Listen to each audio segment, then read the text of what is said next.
At 6:15 on July 3, 1942, Corporal Alfie Nichols sat hunched in the gunner's seat of his Crusader tank on Ruweisat Ridge, staring through shimmering desert heat as a brown dust cloud rose 8 miles to the west. It marked the approach of German armor. Nichols was 24 years old. He had spent 11 months in North Africa and had never destroyed a tank. The dust belonged to the 15th and 21st Panzer divisions. Nearly 60 German tanks advancing east across open desert toward the ridge where Nichols and the shattered remains of 2nd Armored Brigade waited in their thin-skinned Crusaders. The British called the Crusader a cruiser tank, fast, agile, and disastrously undergunned. Its 2-pounder gun struggled to penetrate a Panzer III at range and was nearly useless against a Panzer IV. Armor thickness peaked at 49 mm on the turret face. German 75 mm rounds punched through it effortlessly. Crews had a name for the Crusader that said everything: the tin can. By early July, the brigade had been bled nearly dry during the retreat from Gazala. 87 tanks lost. The 9th Lancers were reduced to a handful of runners. 13 crews killed in 3 weeks. 21 more evacuated wounded. And behind them lay Egypt. Alexandria was 70 miles east. The Suez Canal beyond that. If the Africa Corps broke through Ruweisat Ridge, there would be nothing left to stop them from reaching Cairo. Nichols had grown up in the English countryside, the son of a farm laborer. Before the war, he was known locally as a poacher, quiet, patient, deadly accurate with a rifle. He could lie still for hours and bring home a sack heavy with pheasants and rabbits. Those skills had not translated easily to tank warfare. At first, he missed, wasted rounds, fumbled leads. His commander had considered transferring him to the infantry. But something changed during the retreat. Nichols stopped thinking like a rifleman and started thinking like a hunter. He learned to read terrain, to predict movement, to wait for the instant when a target paused, sometimes for only 2 or 3 seconds, before firing. His hit rate improved. Not enough to alter Ghazala's collapse, but enough that his crew trusted him when it mattered. The tanks came at dawn. Nichols counted 18 Panzers in the first wave, Panzer IIIs and IVs advancing in loose formation toward the ridge. British 25-pounder artillery opened fire, shells bursting among them. The Panzers did not slow. At 600 yards, German tanks began firing on forward positions. Through his gun sight, Nichols saw a Crusader from C Squadron take a direct hit. The tank erupted instantly, ammunition detonating inside the turret. 2 men escaped. The loader did not. Nichols had shared cigarettes with him the night before. Standing orders were brutally simple: hold fire until close range. The 2-pounder could not penetrate frontal armor beyond 300 yards. That meant waiting while German shells screamed overhead. Watching friends die before you were allowed to shoot back. 400 yards. Still too far. 350. 300. A Panzer IV rotated its turret toward Nichols' position. He saw the long 75 mm barrel swing toward him. The German fired. The shell missed by 6 feet. The concussion slammed through the Crusader's thin armor, rattling Nichols' teeth. His commander's voice crackled through the intercom. Fire when ready. Nichols centered the crosshairs on the turret ring, the weakest point. He inhaled, waited for the tank to settle for 2 seconds, and squeezed the trigger. The 2-pounder round struck exactly where he aimed. The Panzer IV stopped dead. Smoke poured from the commander's hatch. Nichols was already searching for the next target. A Panzer III, 320 yards, moving left to right toward British anti-tank guns on the ridge's western slope. Nichols tracked it, waited as it slowed over rough ground, and fired. The shell punched through the side armor. The Panzer lurched to a halt, its track shredded. 2 kills in 90 seconds. The loader rammed another round home. The driver backed the tank into a hull-down position behind rock cover. Fire. Move. Don't stay exposed. Across Ruweisat Ridge, the battle exploded. German artillery began pounding British positions, high explosive rounds throwing geysers of sand and stone skyward. Nichols watched another Crusader from B Squadron take a direct hit. The thin top armor failed instantly. The tank disintegrated. Rommel's panzers were trying to break through the ridge into open desert. If they succeeded, they could cut the 8th Army's supply lines and roll north unopposed. Nichols' Crusader shifted again. From the new position, he counted 11 German tanks still advancing. They were spreading out, harder for artillery to hit, slower to move. A Panzer III appeared at 280 yards, stationary. Nichols fired without hesitation. The round penetrated. The hatch flew open. The crew bailed out. 3 kills. It was 7:30. 75 minutes into the battle. British anti-tank guns were wreaking havoc at point-blank range. Nichols watched a gun crew engage a Panzer IV at less than 200 yards. 3 rapid shots, 3 penetrations. The Panzer burned. Seconds later, a German high-explosive shell obliterated the gun position. Crew and weapon vanished in one blast. Nichols forced his focus back to the site. Another Panzer IV advanced at 400 yards, too far. He waited. 300. The Germans stopped to fire. Nichols aimed for the hull side and fired. The Panzer shuddered and stopped, smoke pouring from the engine deck. For kills. By 8 o'clock, Nichols had fired 17 rounds. For confirmed kills, 3 probables. The turret reeked of cordite and sweat. The loader's hands were blistered raw. The engine temperature needle was creeping upward. And still the Germans came. At 8:20, the assault peaked. 9 Panzers advanced in line, pushing hard for the ridge. The 15th Panzer Division knew what Ruweisat meant. Control the ridge. Control Egypt. Nichols' crew had been fighting for 2 continuous hours. Radios crackled with reports of losses across the front. C Squadron was nearly gone. A squadron was down to 3 tanks. The 9th Lancers were being crushed, but they were dragging the Germans down with them. Nichols watched a 2-pounder gun crew engage a Panzer III at 150 yards. First round missed. Second penetrated the glassy plate. The Panzer stopped. The crew bailed out. Then a German shell landed directly on the gun. Nothing remained. Nichols shoved the image aside. Another Panzer IV was advancing, 300 yards and closing. The Panzer was firing on the move, its 75mm rounds kicking up sand short of Nichols' position. He ignored it. German doctrine emphasized fire and movement, but even Panzers had to stop eventually to aim properly. Nichols waited. The Panzer IV halted. Nichols fired. The 2-pounder round slammed into the turret side and punched through.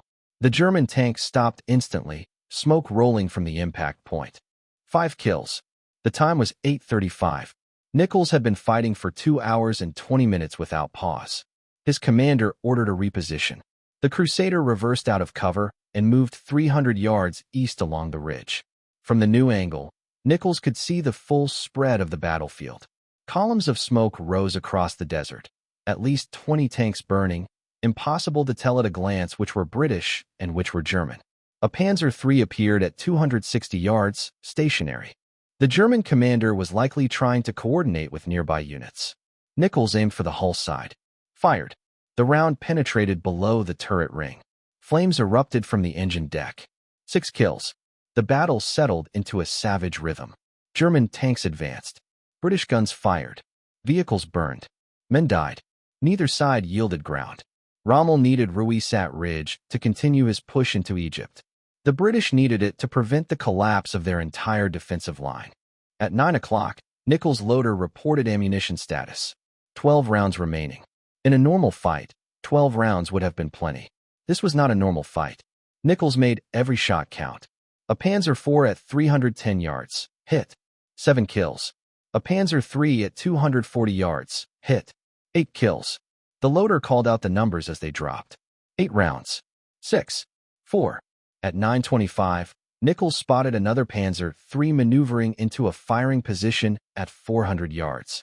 Extreme range for a 2-pounder, but the tank was perfectly silhouetted against the rising sun. Nichols compensated for distance. Aimed high. The Panzer stopped to fire. Nichols squeezed the trigger. The shell struck the turret face at an angle and penetrated. The German tank's ammunition detonated.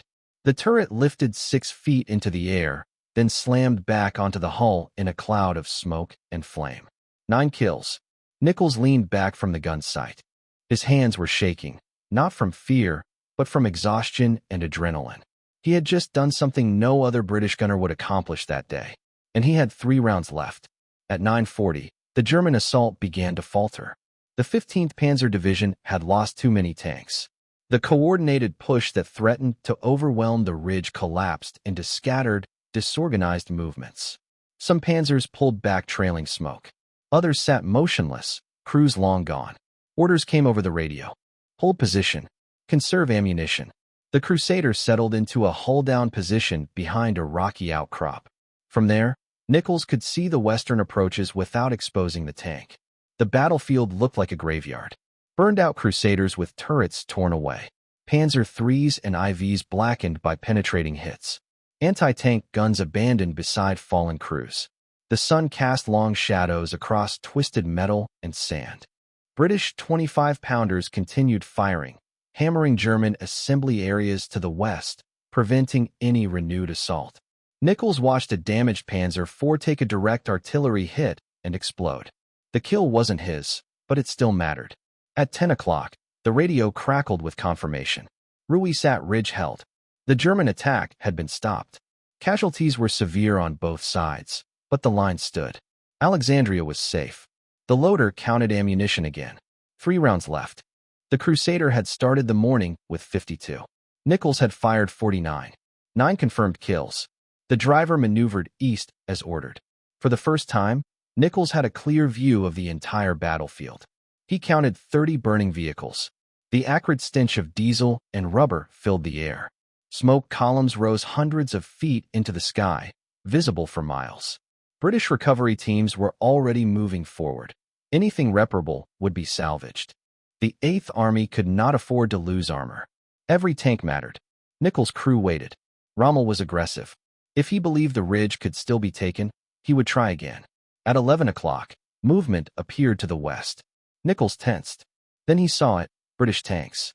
The 22nd Armored Brigade, fresh crews, full ammunition, moving up to reinforce the ridge. That changed everything. New orders came through. Withdraw and refit. The Crusader turned east, away from the front. Nichols took one last look at the western approaches. German and British wreckage scattered together across the ridge. 9 kills in 4 hours, using a gun considered obsolete, in a tank cruise called a tin can. Nichols didn't feel like a hero. He felt empty, thirsty, deafened by gunfire. His eyes burned from hours at the site. The Crusader reached the rear assembly area at 11:30. Nichols climbed out of the turret for the first time in 5.5 hours. His legs nearly gave way. Sweat soaked his uniform despite the morning chill. His commander headed straight for squadron headquarters to file the after-action report. British doctrine demanded precision. Ammunition expended, targets engaged, confirmed kills. The report read, 9 enemy tanks destroyed by Corporal Alfie Nichols. No other gunner in 2nd Armored Brigade came close. The numbers moved up the chain of command. At first, no one believed them. Then intelligence checked German radio intercepts.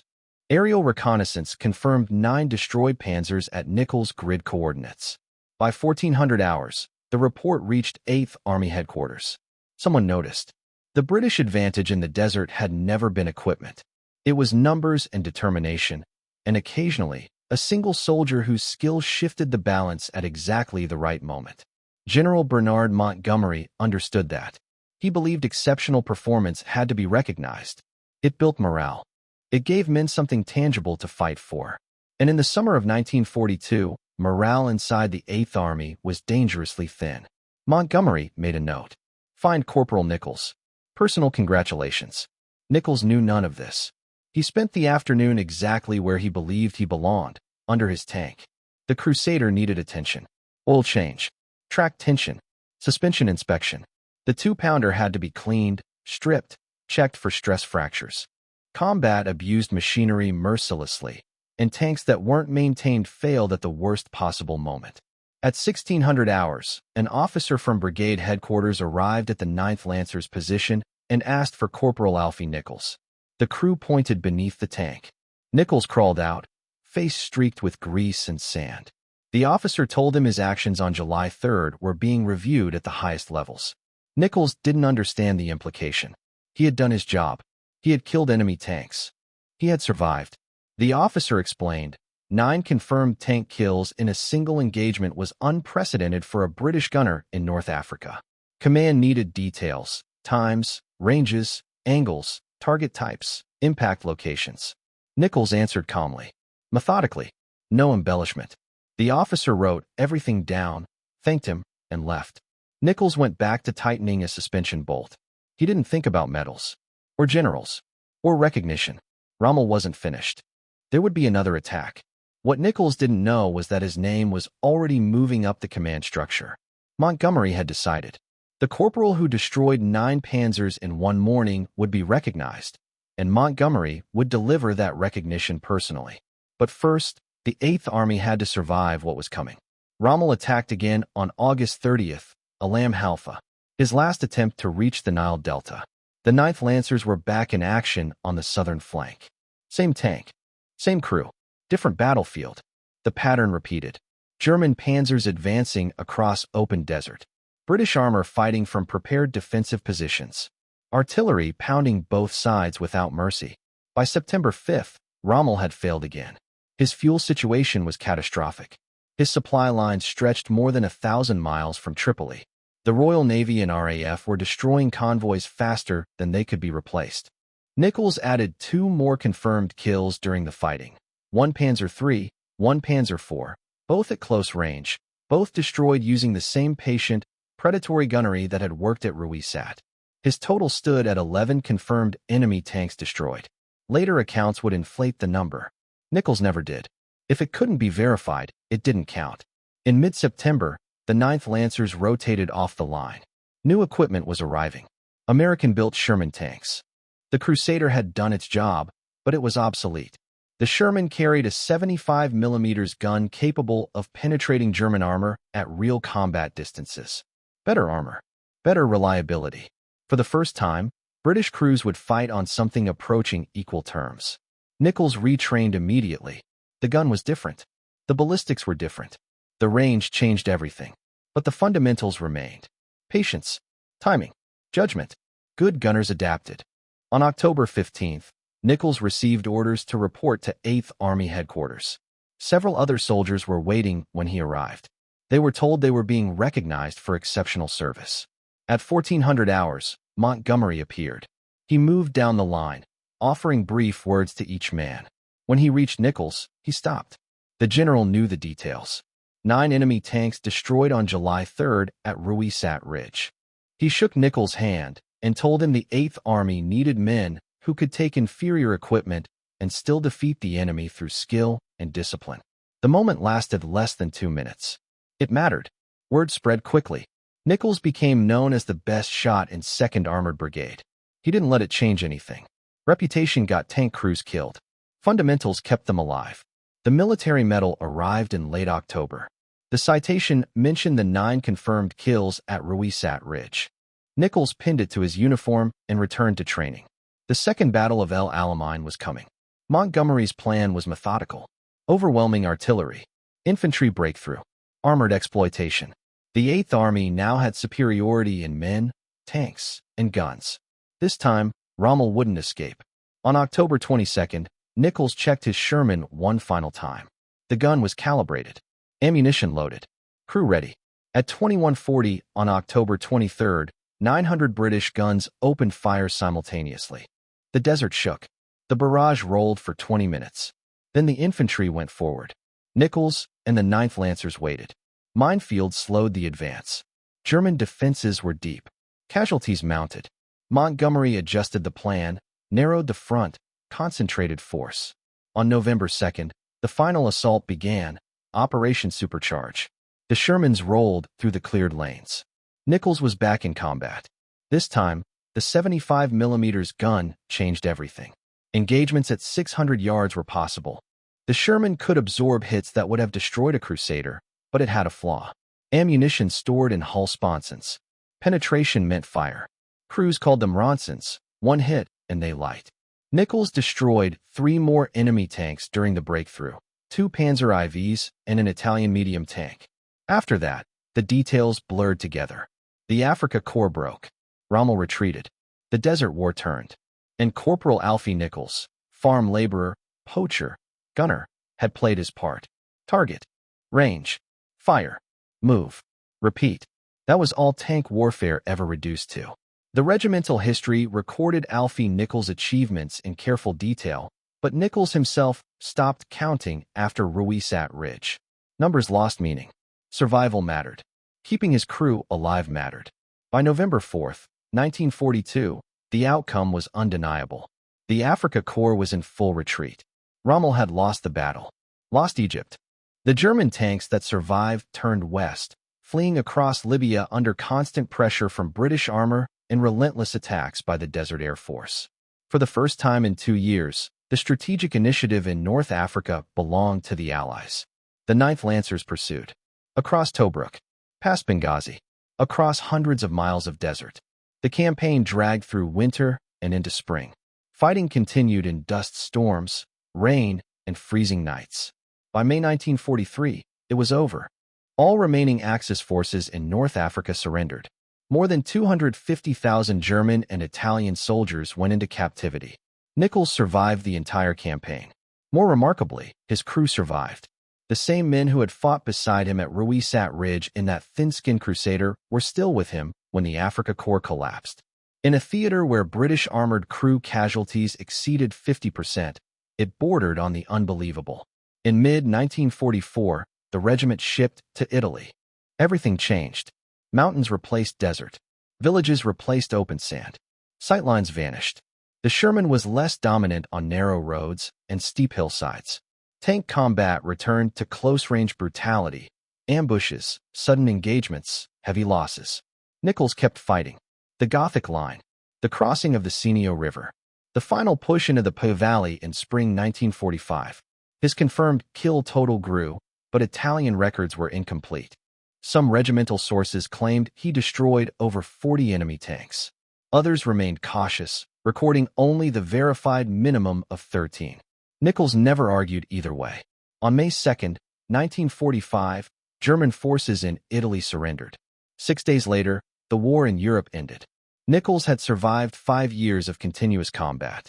From the desperate defense of Egypt to victory in northern Italy, he had fought in 2 different tanks, across 2 vastly different theaters, against one of the most capable armored forces in history. The regiment demobilized in late 1945. Nichols returned to England, back to the countryside where he had learned to shoot as a boy. The same instincts that once made him a poacher, and later a lethal tank gunner, remained. But now they were used for hunting again. Legal shooting. Rabbits and pheasants for the family table. He married, raised children, lived quietly. Most neighbors knew he had served in North Africa and Italy. A few knew about the military medal. Almost no one knew about July 3, 1942. About Ruweisat Ridge. About the morning when a corporal in a Crusader tank achieved something extraordinary. In 1960, the 9th Lancers amalgamated with the 12th Royal Lancers, forming the 9th/12th Royal Lancers. The combined regiment preserved both histories. Nichols' action at Ruweisat Ridge remained in the official record. 9 confirmed enemy tanks destroyed in one engagement. A record that stood for the entire North African campaign. Those who met Nichols in later years described him as modest, unassuming, a man who had done something remarkable without ever believing himself remarkable. He had simply done his job, aimed carefully, waited for the moment, fired, survived when many did not. The fact that General Montgomery had personally congratulated him mattered less to Nichols than the fact that his crew had made it home alive. The crews who hadn't were never far from his thoughts. The loader killed when his Crusader brewed up at 6:20 on July 3. The men lost during the retreat from Gazala. The friends from Alam Halfa, El Alamein, Libya, and Italy. Those who returned, and those who never did. Tank warfare in the Second World War was merciless. Men fought inside steel boxes that became ovens when penetrated. British crews began the Desert War with inferior machines and compensated through skill, discipline, and courage. Men like Nichols made that possible. Alfie Nichols died decades after the war. His obituary mentioned service with the 9th Lancers, the military medal, North Africa, Italy. The details of July 3, 1942 remained largely unknown outside military history circles. The morning when a 24-year-old corporal, armed with a 2-pounder gun and the instincts of a hunter, destroyed 9 German panzers and helped save Egypt when it mattered most.